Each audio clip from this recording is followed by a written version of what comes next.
Hey, how's it going? Here is the video that was from Dr. Phil's show, and I wanted to go ahead and start talking about it. We're to the point to where no one else until now who hasn't been a family member of his has been able to give a perspective that we have. Okay, and you have a very strong opinion of this, both of you do, right? Yes. And you say, and you've written a book about this actually, and the title is Defending Our Friend, the Most Hated Man in America, and it goes on to say the George Zimmerman we know, Yes. correct? He wanted to point out the George Zimmerman we know. Is he the most hated man in America? Until the next most hated man that the media wants, the new television news media wants to use. That's pretty good that he pointed out that it's the media that's destroying the man. Until the media picks a new man, it's going to be George. He comes along, I believe he is. Okay. Yeah. And you speak with great absoluteness. You say he is in the right. He did what he was supposed to do. He stood his ground. How can you say that when you weren't there? How can you say anything, Dr. Phil, if you weren't there? It seems kind of strange that you would even be bringing that up, and none of us were there. This guy was definitely closer to being there because he was with George the very day after, and George told him everything, and George is not going to lie to his friend. I have tried my best to be objective, but things that George was telling me was actually falling right in line with what evidence we did know. And that's what we've all been saying all along. There are some inconsistencies, there's no doubt about it, but nothing that is a deal breaker. It's all, everything that we've found so far that's been an issue has been stuff like whether he got circled here or there. I mean, who cares, really? And when you go through a trauma like that, and this is what I've been telling people, and the judge and the court will explain that to any jury, that they have to take into consideration the fact that George went through a trauma and that he's going to have a little issue with his memory. And unless the memory issues point to obvious deception, I mean, why would he care? Well, why would we care if it was here or there? Neither one of those cases would make any difference. We can tell by the sound of the tape, the non-emergency call, when it happened. So whether George remembered it here or there doesn't really matter in the case. We know, so that's all that matters. No one else would have known because we had him in our home.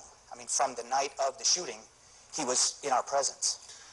You're in law enforcement. I am. And I'm not going to say any more than that. And that reflects absolutely nothing upon any agency that I belong to. They have no impact on this whatsoever. This is completely my... Certainly, I understand. You helped him pick out the gun.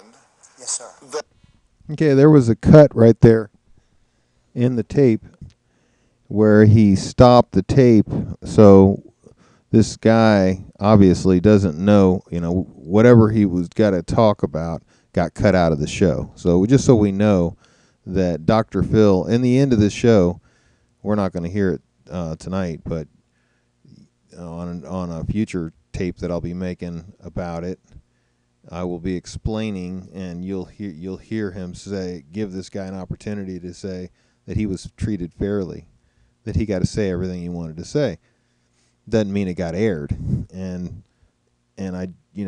this right back here was definitely a point where you're going to see that, where he's talking and he gets, it flips over. Any agency that I belong to, they have no impact on this whatsoever. This is completely my... Certainly, I understand.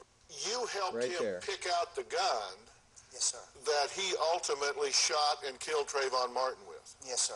Okay, now that makes me wonder if you are now bought into a point where you say, I've got to defend the guy now because I'm in the chain here. Does that mean that you need to defend him here? Because if not, you've got some ownership in this? I've already called out Dr. Phil on this and what an ignorant statement that is to suggest that somebody's responsible for the misuse of a proper product. because you help somebody pick something out. I went out and I helped this guy pick out whatever, and somehow or another he misused it, and now they want to blame me. Hello. When I look at the firearm that we chose, we went out, we selected it for what fit his budget, but also what worked best to defend yourself. Really, that's all that mattered. What is Dr. Phil suggesting? That this guy was over there saying, okay, now what you want is you want this special kind of gun because you want to be able to hide it so that the kid will attack you, and then once he attacks you, you can scream and yell for a while he's pounding on you, and then you can pull out the gun and shoot him. But it's got to be a certain gun. It's got to be one without a safety on it, because you wouldn't want to get stuck where you couldn't pull it out and shoot him. A lot of different types of firearms you use for different purposes, but one designed for self-defense. This was the perfect weapon. You said you picked a gun that did not have an external safety. Why is that?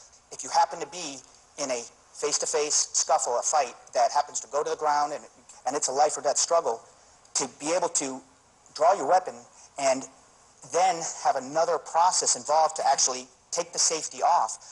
Many times people have been killed and have died from an attack because they would keep squeezing the trigger and not be able to deploy their...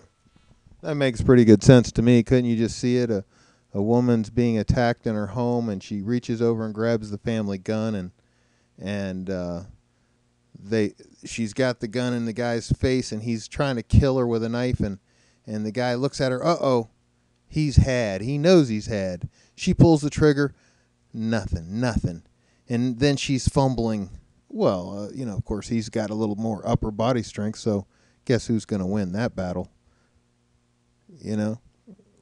I think that they made the gun specifically so that the safety wouldn't be misapplied. Advantage. It seems to me to take out a step, which means a flash decision can happen without any step whatsoever. Sure. It's ridiculous. That's the whole idea. Once you make that decision, there should be no barrier between you carrying it out. Once you've decided that the only thing that you can do now is use that in order to save your life or someone else's, you don't want to be struggling, and you don't want to pull it out and point it at somebody and then go click and go and then struggle with it, because that's going to give them the opportunity to take it away from you. This is common sense. Anyway, I'll let you guys go. I'll talk about it later. We'll finish up this tape. Talk to you later. Bye.